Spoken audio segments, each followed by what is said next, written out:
오늘의 10분 말씀. 예레미야 14장 13절로 22절입니다. 바로 전 본문 14장 전반부에서 이스라엘에게 남은 것은 살인적 가뭄의 심판뿐임을 강조하셨습니다. 그리고 더 나아가 예레미야 선지자에게 그들을 위해 기도하지 말 것을 말씀하셨습니다. 하지만 예레미야는 계속해서 이스라엘을 위해 중보합니다. 왜냐하면 하나님만이 해결책이기 때문입니다. 우리들의 개인 삶을 돌아봐도, 나의 가정을 돌아봐도, 우리들의 교회 공동체를 돌아봐도 때로는 우리들의 죄악으로 인해 소망이 보이지 않을 때가 있습니다. 하지만 그럴지라도 포기하지 말아야 합니다. 하나님께 용서를 구하고 또는 주시는 벌을 감당하고 회복을 간구해야 합니다. 다시 한번 말씀드리면, 왜냐하면 하나님만이 해결책이기 때문입니다. 오늘 본문 예레미야는 어느 누구보다도 이스라엘의 죄악을 잘 압니다. 그래서 그들의 거짓 선지자들을 하나님 앞에 고발합니다. 그리고 동시에 그들을 위해 중보합니다. 이 두 가지가 우리 삶에 있어야 합니다. 첫 번째, 우리들의 죄악을 볼 수 있어야 합니다. 두 번째, 끝까지 하나님 앞에 기도해야 합니다. 하나님 안에서 해결해야 합니다. 그분만이 해결책이기 때문입니다.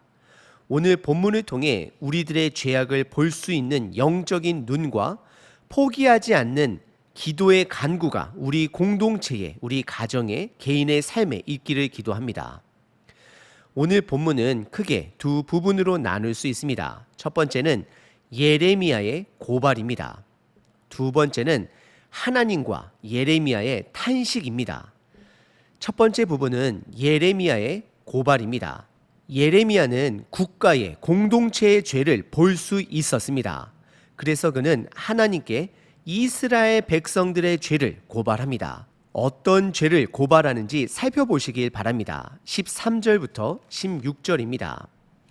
이에 내가 말하되 슬프도소이다. 주 여호와여 보시옵소서. 선지자들이 그들에게 이르기를 너희가 칼을 보지 아니하겠고 기근은 너희에게 이르지 아니할 것이라. 내가 이곳에서 너희에게 확실한 평강을 주리라 하나이다. 14절 여호와께서 내게 이르시되 선지자들이 내 이름으로 거짓 예언을 하도다. 나는 그들을 보내지 아니하였고 그들에게 명령하거나 이르지 아니하였거늘 그들이 거짓 계시와 점술과 헛된 것과 자기 마음의 거짓으로 너희에게 예언하는도다. 15절 그러므로 내가 보내지 아니하였어도 내 이름으로 예언하여 이르기를 칼과 기근이 이 땅에 이르지 아니하리라 하는 선지자들에 대하여 여호와께서 이와 같이 말씀하셨노라. 그 선지자들은 칼과 기근에 멸망할 것이요. 16절 그들의 예언을 받은 백성은 기근과 칼로 말미암아 예루살렘 거리에 던져짐을 당할 것인즉 그들을 장사할 자가 없을 것이요 그들의 아내와 아들과 딸이 그렇게 되리니 이는 내가 그들의 악을 그 위에 부음이니라 라고 기록합니다. 예레미야가 고발한 죄는 바로 거짓 선지자의 말을 신뢰한 이스라엘의 죄악입니다. 거짓 선지자도 문제이지만 동시에 거짓 선지자들의 말을 듣고 그들의 말을 따른 백성들도 문제입니다. 바로 전 본문에서 하나님은 이스라엘을 반드시 세 가지로 삼박자로 심판하실 것을 경고하셨습니다. 12절에 보시면 칼, 전쟁을 말하는 것이고 기근, 전염병입니다. 분명 예레미야는 그 말을 전달했을 것입니다. 하지만 거짓 선지자들과 백성들은 그것을 듣지 않습니다. 그래서 13절에 예레미야는 거짓 선지자들로 인하여 슬퍼합니다. 거짓 선지자들은 하나님의 세 가지 심판을 무시했습니다. 첫 번째, 칼을 보내지 않을 것이고, 즉 외부의 침략이 없을 것이다, 전쟁이 없을 것이다 라고 말을 하였고, 두 번째는 기근이 너희에게 있지 아니할 것이고, 마지막 세 번째는 항상 평강만을 주실 것으로 하나님의 심판을 거짓으로 속였습니다. 그래서 하나님은 예레미야를 통해 거짓 선지자들과 그들의 말을 따른 백성들을 심판할 것을 대언하게 하십니다. 우선 14절에 하나님은 거짓 선지자들을 보낸 적이 없다라고 말씀하십니다. 하지만 거짓 선지자들은 본인들이 하나님으로부터 보냄을 받은 자다라고 거짓말을 하는 자였습니다. 저와 여러분들이 그 시대 속에 살았으면 과연 예레미야의 한 선지자의 말씀을 믿고 따랐을까요? 아니면 수많은 거짓 선지자들과 수많은 백성들의 의견에 따라 거짓 평강을 믿었을까요? 그리고 15절과 16절에 하나님은 거짓 선지자들을 그들이 거부하는 하나님의 심판의 방법대로 심판을 당할 것을 말씀하십니다. 그들은 바벨론의 칼과 기근으로 죽임을 당할 것입니다. 그리고 그들의 거짓 예언을 신봉했던 백성들 동안 동일한 칼과 기근으로 죽게 됨을 말씀하십니다. 오늘 본문의 첫 번째 부분은 거짓 선지자들을 향한 경고입니다. 두 번째 부분은 하나님과 예레미야의 탄식입니다. 17절부터 22절입니다. 먼저 하나님의 탄식입니다. 17절입니다. 너는 이 말로 그들에게 이르라. 내 눈이 밤낮으로 그치지 아니하고 눈물을 흘리리니 이는 처녀 딸 내 백성이 큰 파멸 중한 상처로 말미암아 망함이라. 18절 내가 들에 나간즉 칼에 죽은 자요 내가 성읍에 들어간즉 기근으로 병든 자며 선지자나 제사장이나 알지 못하는 땅으로 두루 다니도다라고 말씀하십니다. 그리고 19절서부터는 예레미야의 탄식입니다. 19절 주께서 유다를 온전히 버리시나이까? 주의 심령이 시온을 싫어하시나이까? 어찌하여 우리를 치시고 치료하지 아니하시나이까? 우리가 평강을 바라도 좋은 곳이 없고 치료받기를 기다리나 두려움만 보이도다. 20절 여호와여 우리의 악과 우리의 조상의 죄악을 인정하나이다. 우리가 주께 범죄하였나이다. 21절 주의 이름을 위하여 우리를 미워하지 마옵소서. 주의 영광의 보좌를 욕되게 마옵소서. 주께서 우리와 세우신 언약을 기억하시고 패하지 마옵소서. 22절 이방인의 우상 가운데 능히 비를 내리게 할 자가 있나이까? 하늘이 능히 소나기를 내릴 수 있나이까? 우리 하나님 여호와여 그리하는 자는 주가 아니시니이까? 그러므로 우리가 주를 앙망하옵는 것은 주께서 이 모든 것을 만드셨음이니이다 하니라 라고 기록합니다. 먼저 17절에 하나님은 예레미야를 통해 상심한 마음을 드러내십니다. 그 마음은 자식을 벌하는 부모의 마음입니다. 하나님은 밤낮으로 눈물을 흘렸다라고 표현하십니다. 요한복음 3장 16절에 보시게 되면 하나님이 세상을 이처럼 사랑하셔서 그 아들 독생자 예수를 우리들에게 보내주셔서 우리를 대신하여 죽게 하실 만큼 우리를 사랑하셨다라고 고백을 하십니다. 하지만 동시에 우리들의 죄악으로 인해 마음 아파하십니다.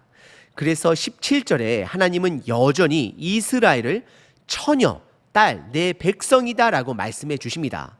그리고 그들은 중한 상처, 즉 심각한 죄악에 중독되어 더 이상 다른 방법이 없음을 말씀하고 계십니다. 그 방법은 심판뿐입니다. 그래서 18절에 이스라엘에게 남아있는 것은 하나님의 말씀대로 예언대로 칼과 전쟁을 말하는 것이고요. 기근, 난민이 될 것을 경고하십니다. 그리고 19절부터는 예레미야의 탄식 부분입니다. 그는 중보자로서 선지자로서 포기하지 않습니다. 예레미야는 하나님의 삼박자 심판 앞에 세 가지 질문으로 하나님의 자비를 간구합니다. 첫 번째 질문, 주께서 유다를 온전히 버리시나이까? 예레미야는 하나님께서 버리지 않을 것을 알고 있습니다. 두 번째, 주의 심령이 시온을 싫어하시나이까? 예레미야는 이스라엘은 하나님의 자식과 같은 백성이 됨을 고백하고 있습니다. 세 번째, 어찌하여 우리를 치시고 치료하지 아니하시나이까? 치료자는 오직 주님됨을 예레미야는 고백하고 있는 것입니다. 그리고 20절에 예레미야는 이스라엘의 죄 또한 세 번 반복하며 인정합니다. 첫 번째, 우리의 악을 인정한다 고백합니다. 두 번째는 조상들의 죄악을 인정합니다. 마지막 세 번째는 그래서 주께 범죄했음을 다시 한번 인정합니다.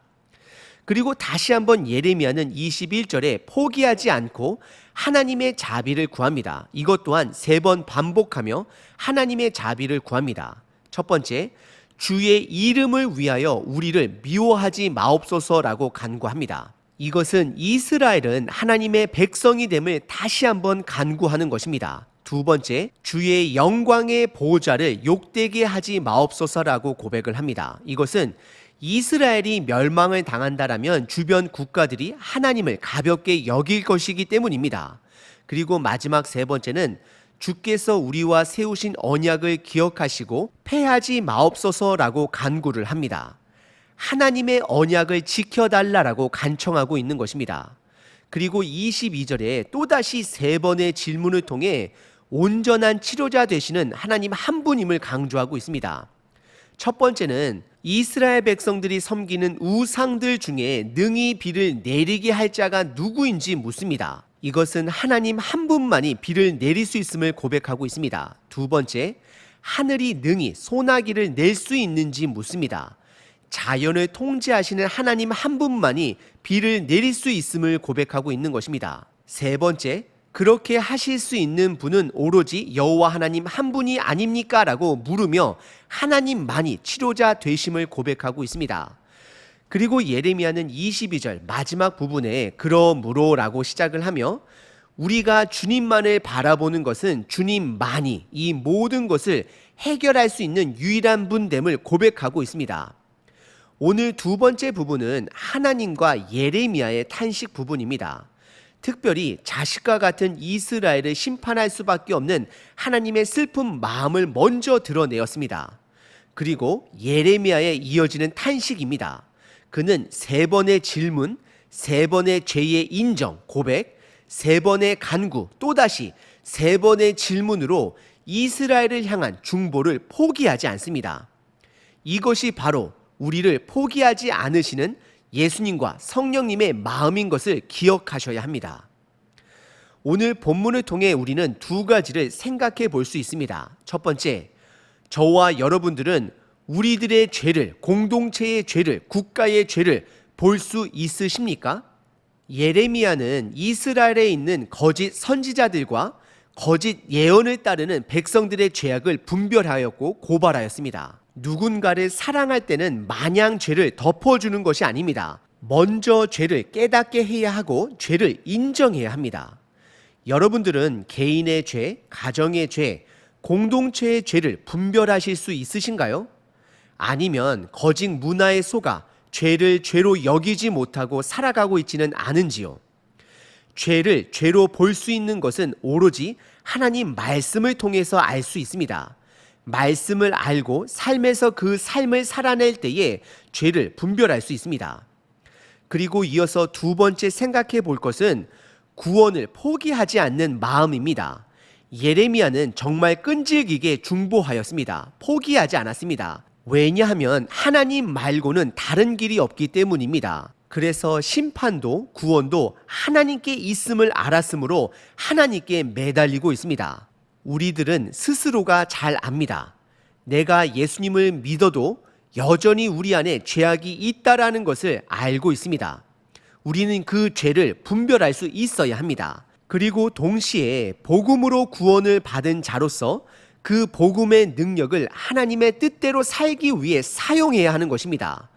죄를 더 짓기 위해 복음을 믿는 것이 아닙니다.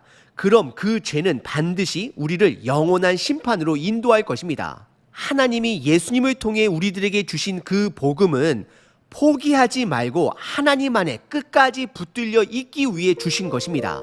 오늘 하루 하나님께 끝까지 붙어 있으므로 복음의 능력으로 그분의 뜻을 살아내시는 저와 여러분 되시길 바랍니다. 365일 기도문입니다. 우슬초로 나를 정결하게 하소서. 내가 정하리이다.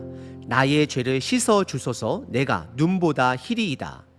오늘도 나를 깨우시고 일으키시는 아버지 감사합니다. 죄인된 나를 구원하시려고 십자가에 달리신 예수님을 찬양합니다. 주님으로 인해 하나님의 나라를 누리게 되었음을 고백합니다. 자격 없는 자에게 하나님의 자녀의 권세를 허락하여 주심에 감사합니다. 오늘도 나의 행함은 온전하지 못할 것이나 주님의 복음을 의지합니다. 주님의 복음으로 주님의 뜻 살기를 몸부림을 칩니다. 나의 생각은 세상에 물들겠으나 오늘 하루도 복음을 의지하여 살아갑니다. 정결한 마음을 허락하시고 주님의 자녀다움을 회복하게 하소서. 오늘도 내가 죄 사함을 받고 정결함을 얻었듯이 남을 용서하겠습니다. 용서함을 받은 자로 오늘 하루도 복음의 능력으로 하루를 시작합니다. 감사합니다. 예수 그리스도의 이름으로 기도합니다. 아멘.